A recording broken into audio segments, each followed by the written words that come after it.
Cyril, what are your thoughts on the five ways of Aquinas? Do you view them as good arguments, or would you take the path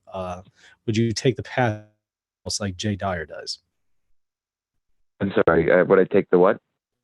Take the position that they are false like Jay Dyer. No, I think they're sound.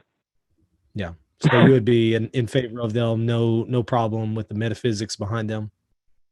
No, it's actually, if you look at Gregory Palamas' 150 chapters, Palamas opens with a metaphysical argument for the existence of God, and John Damascene does the same. And of course, 150 chapters is based on Damascene's exact exposition for the Orthodox faith.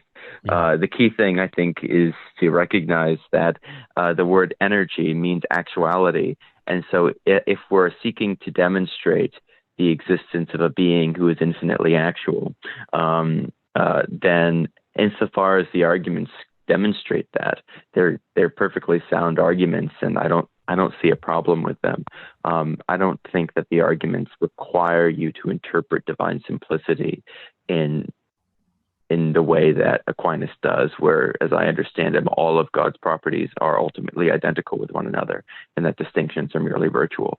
But I think the kind of the trope that Eastern Orthodox don't try to prove the existence of God, I think historically that's just not true.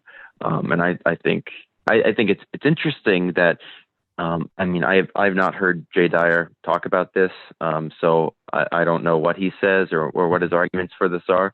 But it raises a problem, though, when you start to look at these arguments and you get down into the nitty gritty. I mean, these are really powerful arguments. Ed Feser, I think, does a great job in giving presentations of these arguments, which are intuitive and very, very powerful. So if orthodoxy is not, in fact, compatible with the kind of God whom these arguments prove, then are we going to say that there is the Orthodox God, and then these arguments could suggest that there is this other being who is describable by this metaphysical system? The more natural conclusion would be that Orthodoxy would just be wrong on this point.